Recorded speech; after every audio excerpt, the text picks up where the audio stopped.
I was 7 days out of cesarean surgery, still bleeding through the bandage over my incision, when my own family stood over my grandmother's open casket and told me she had erased me from her will. My stepmother slid a single page across the polished funeral home table, a document with my name struck out in fresh ink, and demanded that I sign away everything quietly. When I refused, my father seized my wrist so hard the surgical staples in my belly felt like they tore loose, and the words he whispered into my ear while my 1-week-old daughter slept against my chest were words I will carry for the rest of my life. And then what happened next was absolutely unbelievable. Before I get into the story, you all know I love seeing where you are watching from and what hour it is in your part of the world. But today I want to ask you something deeper. Have you ever been quietly erased by the very people who were supposed to protect you? Or do you still believe that family always tells the truth? Drop your location, your local time, and a simple yes or no in the comments right now. I read every single one. My name is Vivian, and for 30 years, I was the girl who learned to make herself small. I learned to smile through the cold remarks, to nod when I was insulted, and to keep chasing the affection of a family that only ever measured a person by what that person was worth on paper. I grew up in the deep old money quiet of Beacon Hill in Boston, Massachusetts, in a house where the silver was older than most marriages and where love was something you earned by being useful. My father, Charles Harrington, used to say that a family's name lived in the things it owned, never in the feelings it shared. I spent my whole childhood believing that if I worked hard enough, if I became respectable enough on my own terms, my father would one day look at me with something warmer than mild disappointment. So I built a life out of patience and skill. I became a manuscript and document conservator. I spent my days bent over a lighted table with cotton gloves and fine brushes, repairing the spines of 300-year-old books and learning to read the age of a page the way a doctor reads a heartbeat. It was slow, careful, honest work, and it taught me that paper never lies, even when people do. But to my father, a daughter who fixed other people's documents for a living was simply not the kind of success that mattered. The one person in that house who ever truly saw me was my grandmother, Adeline Harrington. She was the widow of the man who had built the entire family fortune, and she was the sharpest mind I have ever known. While the rest of the family flattered her and waited for her to die, Adeline watched all of us with a clear and patient eye. She knew exactly who her son Charles was. She knew that he spent money faster than the family firm could earn it. She knew that my stepmother Caroline had married into the name for the access, and she knew that my younger half-brother Preston had never finished a single thing he started in his entire pampered life. And somewhere in those long, quiet years, my grandmother decided that I was the only Harrington left who could be trusted with what her husband had built. Then I met Daniel, and everything I thought I wanted quietly rearranged itself. Daniel did not care about portfolios or pedigrees or the right last name. He is a public school music teacher who measures his days by the children he reaches and the small, steady kindnesses he leaves behind him. When we married, my family treated our wedding like an unfortunate medical event. My stepmother wore charcoal gray and told her friends, just loud enough for me to hear, that I had thrown myself away on a man who would never afford the life I was born to. But the truth is that I had won everything that morning. For the first time in my life, I felt safe. And it did not stop with Daniel. His parents, Walter and Ruth, opened their home to me with no conditions at all. Walter is a retired estate attorney with a quiet voice and a memory like a steel trap. And at our very first dinner together, he showed me more genuine respect than my father had shown me in 3 decades. For 3 years, Daniel and I lived in a small, warm apartment near the river, saving carefully, content inside our own little world. I honestly believed that by stepping away from my family's hunger, I had stepped outside their reach. I told myself that the birth of my first child would soften even my father, that a new life might finally make these cold people set their calculations aside. I was completely, painfully wrong. To understand why my family turned into something monstrous, you have to understand the Harrington Trust. My late grandfather had built a shipping and property fortune worth $14 million, and he did not trust a single one of his descendants to handle it wisely. So before he died, he locked the heart of that fortune, along with the controlling voting shares of the family firm, inside an airtight legal trust, and he placed the whole thing under the sole authority of his wife, my grandmother, Adeline. For as long as she lived, she alone decided who would one day inherit it. Everyone in the family understood this, and everyone in the family spent years performing devotion for her benefit, waiting for the day she would name an heir and then conveniently pass away. For most of those years, the family simply assumed the money would land on Preston. He was the only son of the only son, the golden boy who had never worked a day, and Caroline had built her entire identity around the certainty that her child would one day control the Harrington name. My father needed it even more than she did, because for years the family firm had been quietly bleeding. Bad investments, an expensive lifestyle, and a string of loans had hollowed out the company that was supposed to fund their world. The trust was not a luxury to them.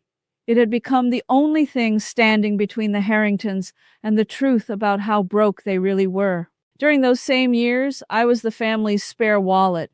Whenever the firm ran short, my father came to me. "Vivian, we need you to co-sign this note," he would say, never once asking how my own work was going. "Vivian, let Preston put the renovation on your line of credit. Family helps family." I gave up my savings and my credit and my peace, always hoping the next sacrifice would finally earn me a place at the table. At holiday dinners, my stepmother would look straight past me, pat Preston on the arm, and tell him not to worry, that the family would always take care of its real future. I was the background daughter, married to a teacher, the one whose life did not count. Then two things happened in the same season. Daniel and I learned we were expecting a daughter, and my grandmother Adeline, now very frail, asked me to come and sit with her alone. I went to her every week through my pregnancy. We talked about books and ink and the people she had outlived. And on one of those last afternoons, with her thin hand wrapped around mine, she told me the thing that would change everything. She told me that 2 years earlier she had quietly finalized her will, that she had named me as the heir to the trust, and that the money was meant for my child and the children who came after. She said she had chosen me because I was the only one who had never once asked her for it. She also told me, with a small dry smile, that she had recorded herself reading her wishes aloud, and that she had hidden a copy somewhere only I would think to look. I did not understand then how much those words would matter. My daughter's birth was a nightmare. My blood pressure crashed, her heart rate fell, and the doctors at Boston General rushed me into an emergency cesarean section.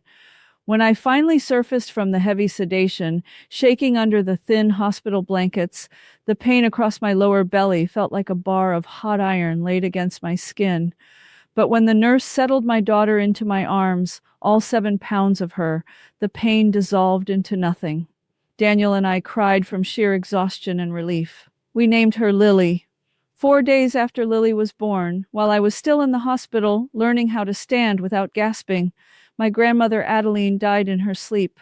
I was not allowed to grieve her in peace. I was barely home, barely 1 week out of major surgery, when the calls began.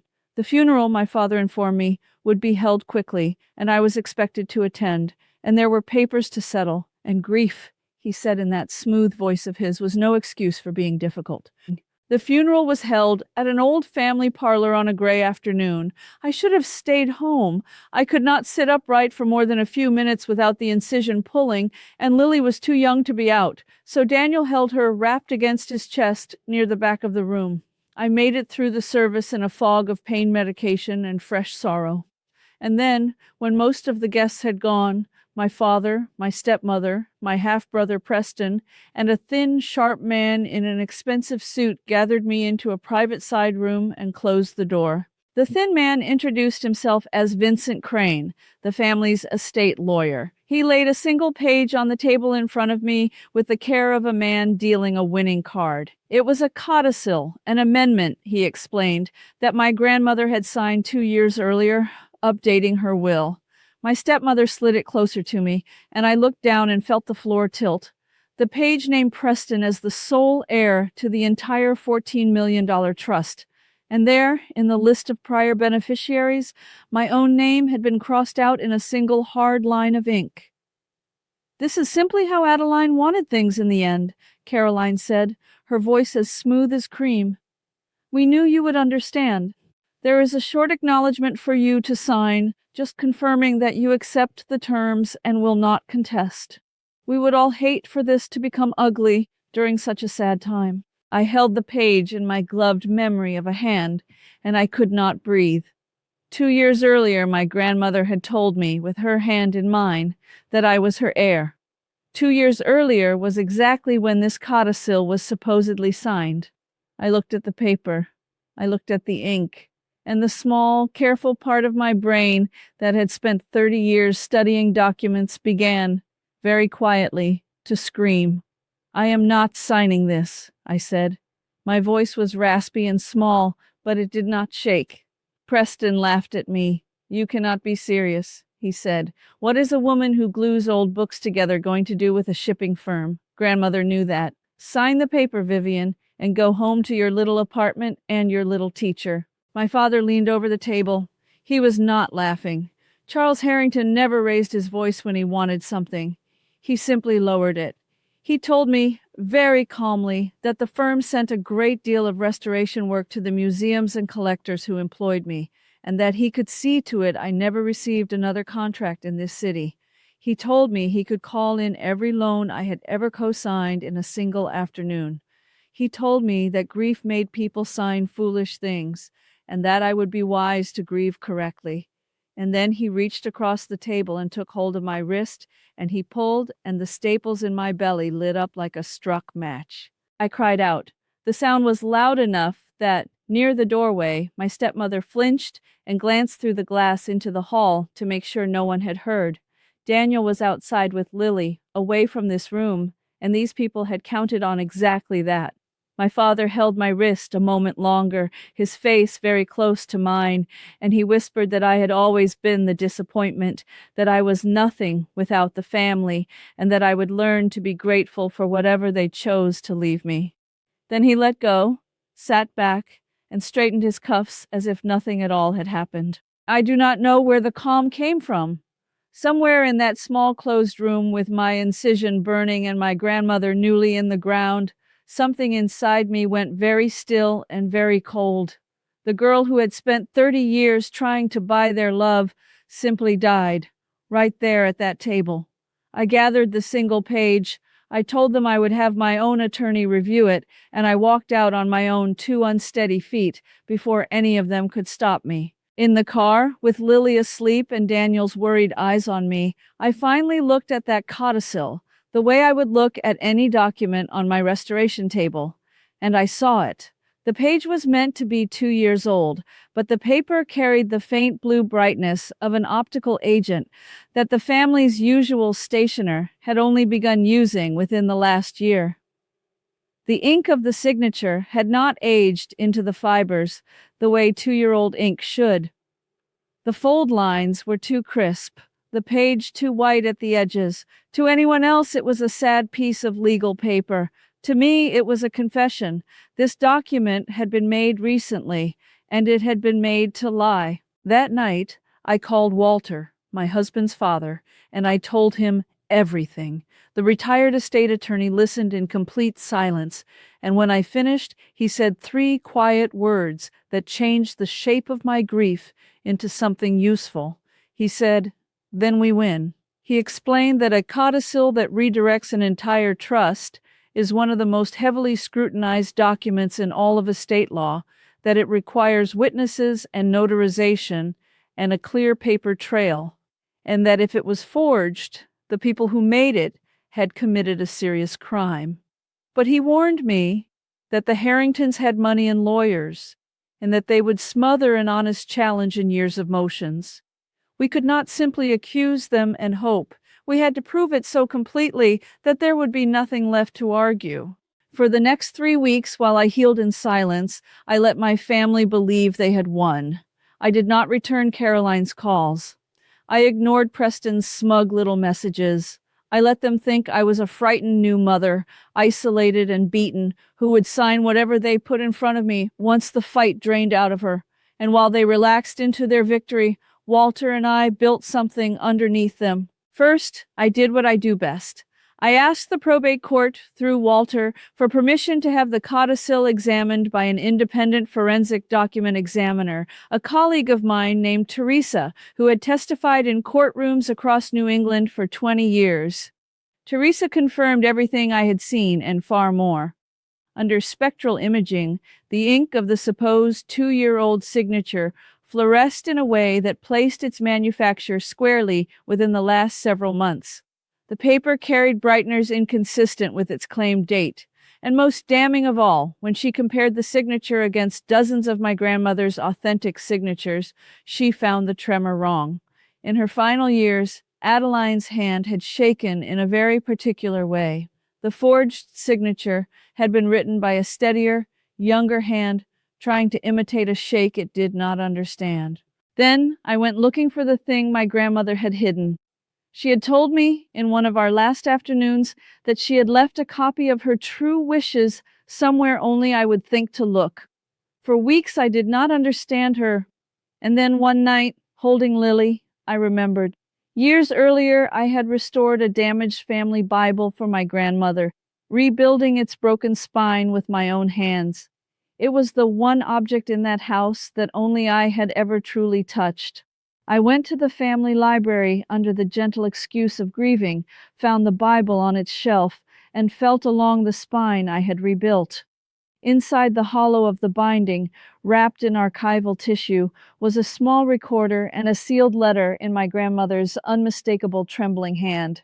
The recording was my grandmother's voice, clear and certain, reading aloud the date and her true intentions, naming me as the heir to the trust and my child as the future it was meant to protect.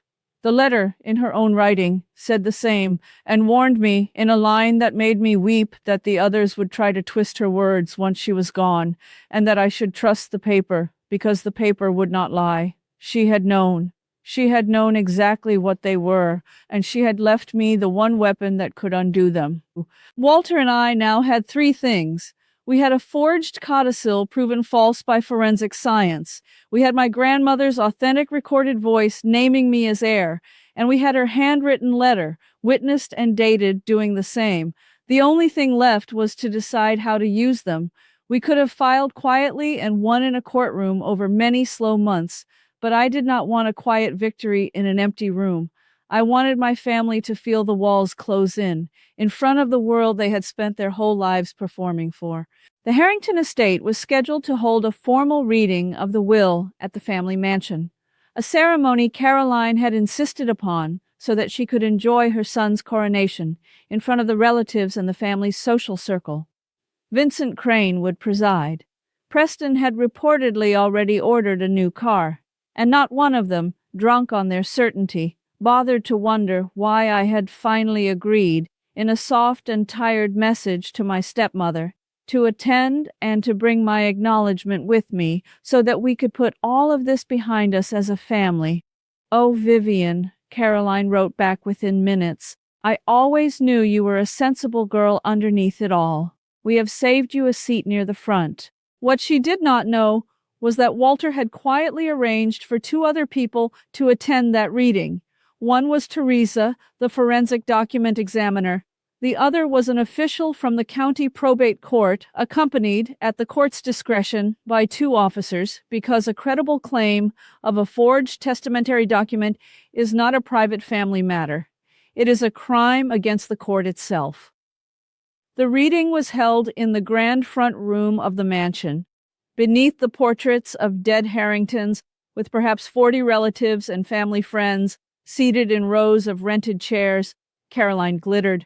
Preston smirked. My father sat in the front with the calm of a man certain of his own victory. When I came in, slow and careful, with Daniel beside me and Lily at home with Ruth, My father leaned toward me and murmured that I had made a wise choice, and that after the reading, I would simply hand over my signature and all would be forgiven. Of course, father, I said softly, after the reading.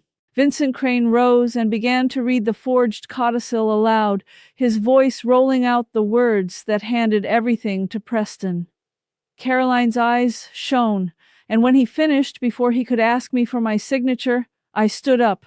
I told the room that before anyone celebrated, the family deserved to hear from my grandmother herself. I pressed a button, and Adeline Harrington's voice filled the grand room, clear and steady from the small recorder, reading the true date and naming me by name as the heir to the trust, and naming my daughter as the future it was built to protect. The room went utterly silent. Caroline's face drained of color.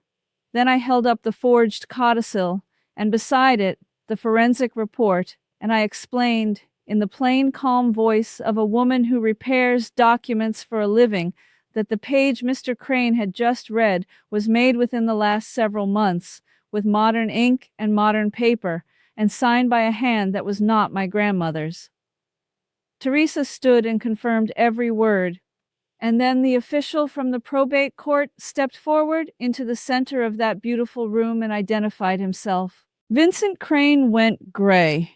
My father shot to his feet and began to say that this was a private family affair, but it was far too late for that. The court official informed the room that a forged testamentary instrument is a felony, and that the matter would proceed through the proper authorities. Caroline began to weep, then to shout, accusing me of staging it, but the recording was her own mother-in-law's voice, and the science was the science.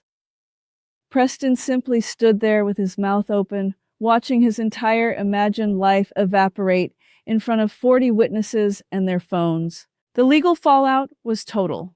The forged codicil was thrown out, and my grandmother's true will, confirmed by her recording and her letter and her authentic signatures, was upheld. I became the rightful heir to the $14 million trust and to the controlling shares of the family firm. The investigation that followed pulled the rest of the family's secrets into the daylight. Vincent Crane had drafted and forged the codicil at my stepmother's direction, and to escape the worst of the charges, he handed the prosecutors everything, including the years of quiet fraud my father had used to keep the firm alive. To repay what had been taken, my father was forced to liquidate nearly everything he owned, including the Beacon Hill house his own father had bought. He and Caroline ended their days in a small rented place far from the city they had ruled. Preston, with no inheritance and no skills, drifted away from all of them. Vincent Crane was disbarred and convicted. None of it gave me joy, exactly, but all of it felt like balance. As for me, I am sitting now in the small, bright nursery of the home Daniel and I bought, watching him hum an old song while Lily falls asleep against his shoulder. The trust is locked safely away, scrubbed clean of every grasping hand that tried to take it, waiting quietly to give my daughter the kind of free and unburdened life I was never allowed. I do not run the family firm for spite. I run it the way my grandmother trusted me to, slowly and honestly, the way I have always handled the fragile things that other people break. Looking back at that small closed room, at the single forged page, and my father's hand on my wrist 1 week after surgery, I understand something now that I did not understand at 30 years old. Blood only makes you related. It is loyalty and honesty and love that make you family. My grandmother knew that. She left me a recording and a letter and a rebuilt Bible because she trusted that the paper would not lie, and she was right. The people who shared my name tried to erase me while I was at my weakest, and they forgot that they had handed their forgery to the one person in the world who reads the truth in ink for a living. Now my daughter is safe. The greed is gone. And the truth, which never needed to shout, simply spoke for itself. But I want to hear from you. Do you think I was right to expose my own family in front of everyone they cared about? Or do you think I went too far? Tell me your honest thoughts in the comments below. And if my story gave you a little strength today, please subscribe and ring the bell to join our community, where we share stories of justice every single day.